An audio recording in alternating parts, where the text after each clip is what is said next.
I'll tell you, man, I'm not going to spend too much time on Backlash. I was up here to do a live review after Backlash went off the air. If you've not seen that video, it is up in the cards in the top right-hand corner of the screen there. You can check that out if you would like. During my live stream, I definitely acknowledged that the pay-per-view was crap, but I wasn't shitting on it that hard because we were basically just hanging out and chatting and discussing, shit very casually. So I wasn't going crazy over the pay-per-view, but it was very well known that the pay-per-view was not well received by the fans, especially near the end there. It really seemed like it dragged out. The pay-per-view ran long. They went with Roman Reigns versus Samoa Joe. Fans were bored shitless. Some of them were leaving early. It was just a mess. So the pay-per-view got a resounding thumbs down from everybody. The Twitter poll that I ran, I think we had 4% of the people thought it was a good show. Everybody else thought it was a big bowl of shit, and it was. The only shining moment in the entire show was the opening match. You had The Miz and Seth Rollins battling for the Intercontinental title in a very early match of the year candidate.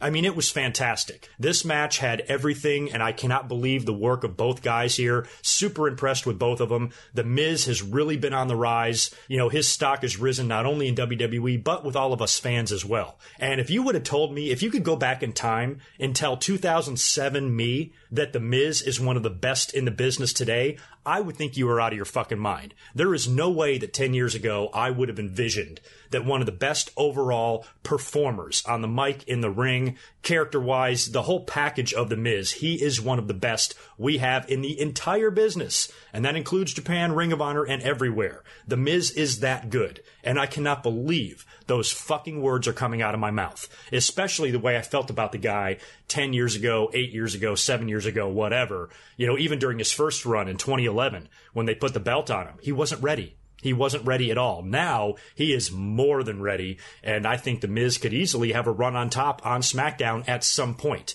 The world title situation is very crowded on SmackDown right now, but if The Miz is carrying around a briefcase, that could be a great way to put the belt back on him again, and I think the guy would do great. But he did come up short at Backlash. Seth Rollins did beat him clean with the curb stomp. The match, I feel like, went close to a half an hour, 20 minutes, 25 minutes at least, and it was just amazing. The near falls and the bumps and the high spots, everything was amazing. The way Rollins had hurt his knee on the ring post, I thought that was a great spot. Although I think the new ring posts are designed to make a loud noise when you hit them. But when Rollins smacked his knee on that ring post, I mean, it sounded like a gunshot through the whole arena. And that was an awesome spot. There was just so much going on in that match. I loved it. From bell to bell, I was entertained by it. And I was very optimistic that the rest of the pay-per-view was going to be really good because it was off to a great start. Fans were loving it. This is awesome chants. They were hot for it. And how about Seth Rollins? Can you believe this fucking guy?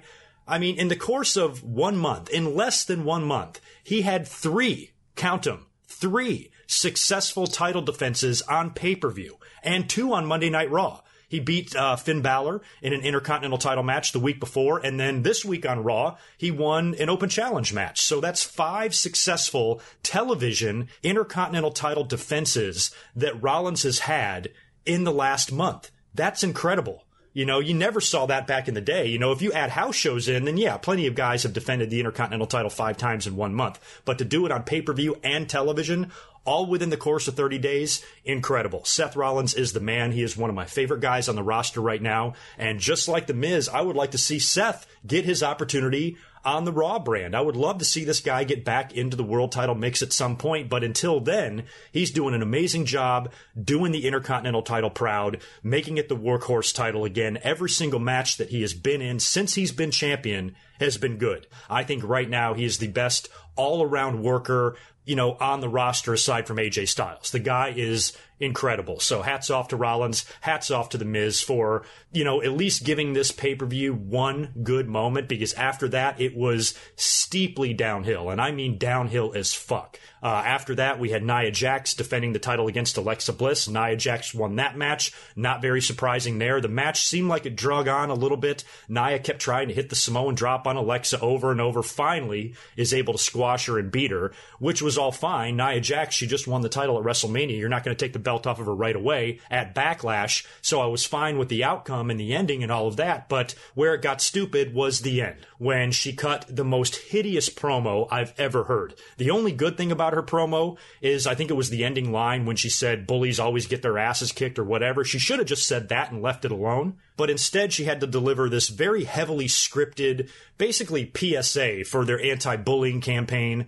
And she just went on, and you could just see that she was literally trying to say the words as she memorized them. There was nothing from the heart. There was nothing authentic. This was purely scripted, given to her, and it's all a way to promote and basically act as an advertisement or / commercial, whatever you want to call it, for their Be a Star campaign or whatever the fuck, which ironically, they went right into a promo for that after Nia Jax's interview. So the whole thing was just awful and extremely cringe, and I understand the message there, and I understand the message that they're trying to deliver, especially to the younger audience and people that might have to deal with issues like bullying or being different or anything like that. But it just comes off just very cheap, and I don't like it. And it just reeks of, WWE's ulterior motives, and I just don't like it. So that whole thing sucked. Next up, we had Randy Orton facing Jeff Hardy for the United States title. Jeff Hardy won in a decent match, beat Randy Orton completely clean, which probably needed to happen.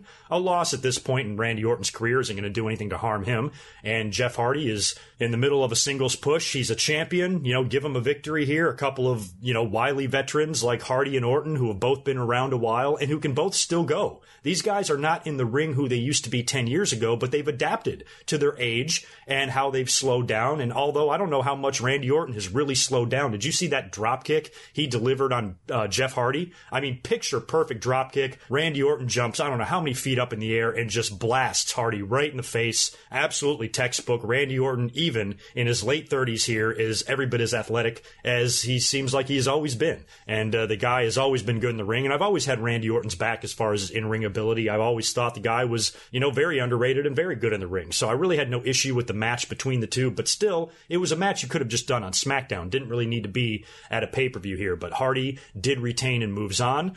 We then had an Elias segment where everybody in the world came out.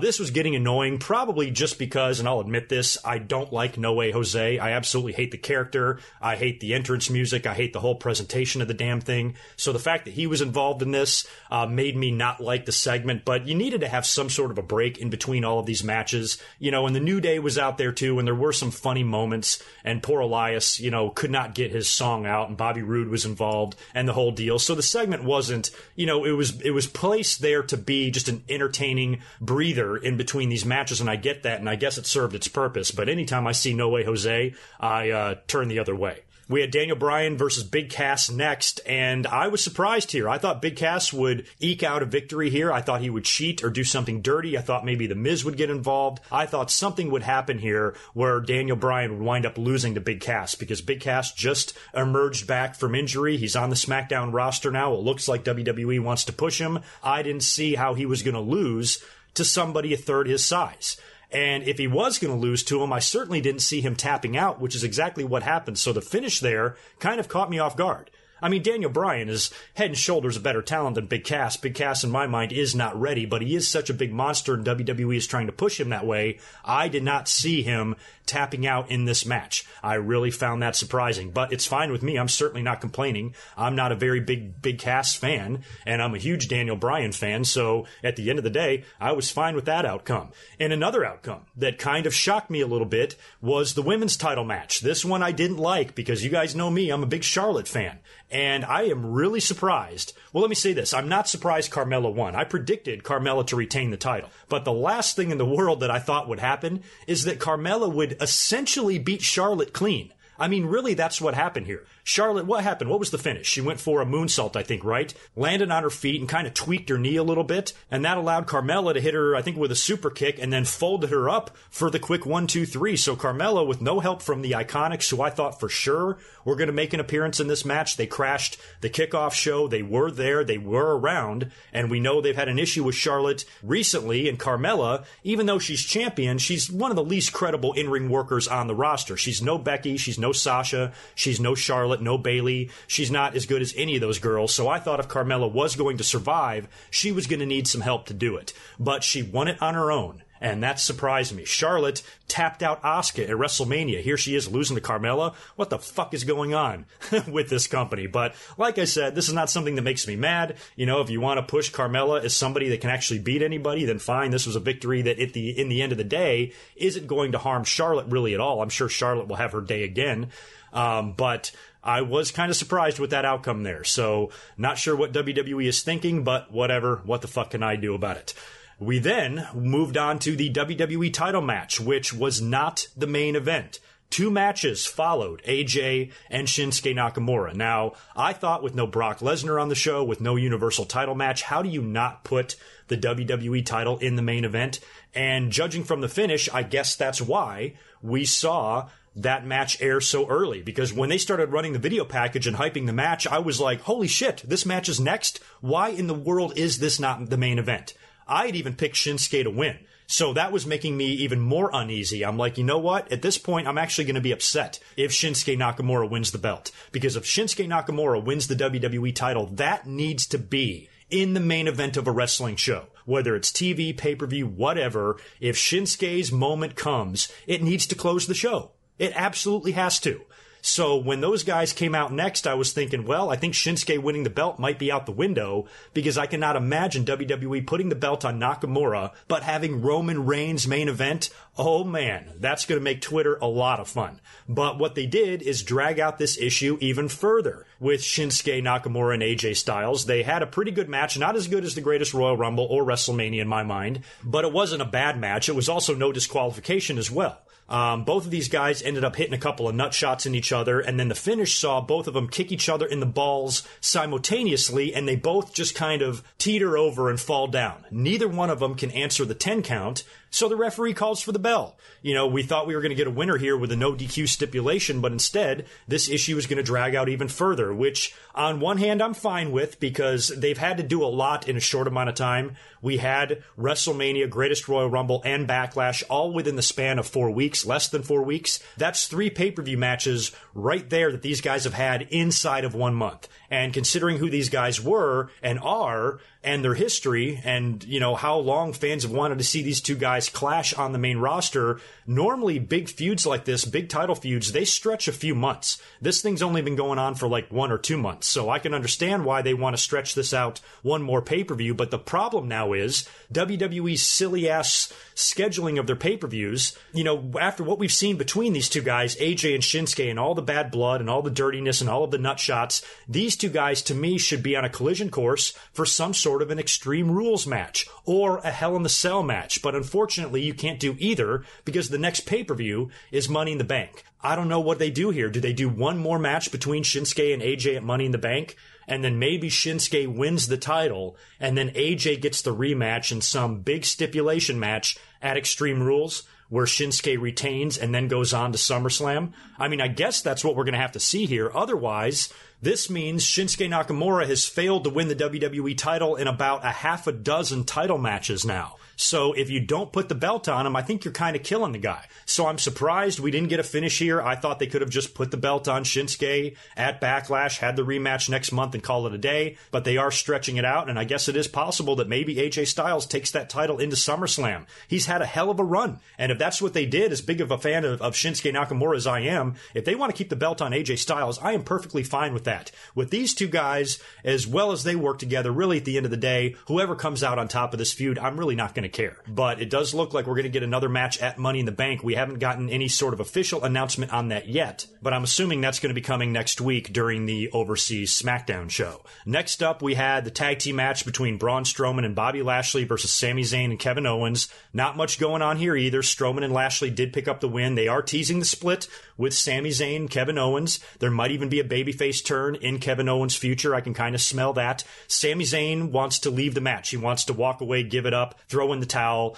Kevin Owens doesn't want him to. They're arguing on the outside of the ring. Eventually, this leaves Owens all by himself in the ring to get power slammed and pinned by Braun Strowman, I believe. Or no, I'm sorry. I think Lashley hit him with the vertical. I think that was the finish. Excuse me. But Strowman and Lashley got the victory there. Nothing really to say about that match. I think the story was really more between Owens and Zayn, and that would be furthered on Monday Night Raw as well. And then in the main event, we had Roman Reigns taking on Samoa Joe. Roman Reigns predictably did get the victory here. I'm sure a lot of fans fans absolutely hated that and thought it was the wrong decision, but Roman Reigns has lost a lot recently, especially to Brock Lesnar, and he has not had a great year. So giving Roman Reigns a victory over a big opponent like this on pay-per-view, of course, that's what WWE is going to do. The match started off good. Joe attacked Roman before the bell even rang and ended up hitting Roman Reigns with a Uranagi through the announce table. And then they would go on to have a pretty hard-hitting, brutal match. But again, the pay-per-view ran long. These two guys don't wrestle the same type of style that a AJ Styles or a Finn Balor wrestle. So you had a lot of rest holds. You had a lot of quiet spots in the match. The fans were absolutely bored shitless,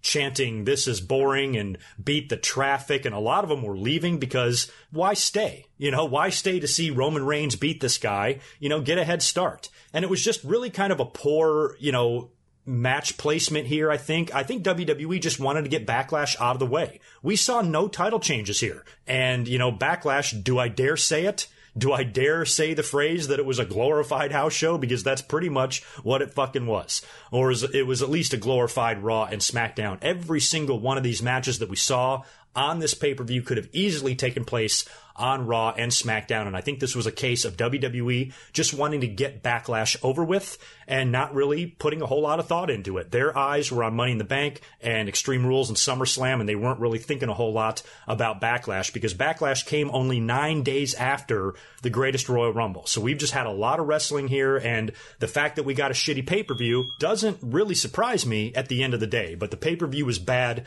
one of the worst we've seen in a while, and one of the worst as far as fan reaction. On social media, everybody was shitting on the show. A lot of times I think the fans take things too far. Sometimes I think they freak out and fly off the rails when it's not warranted, and I think they just like to be angry a lot of times. They're just insistent on being angry, and they're determined to be pissed off about something. But in this case with Backlash, this pay-per-view really was a big steaming pile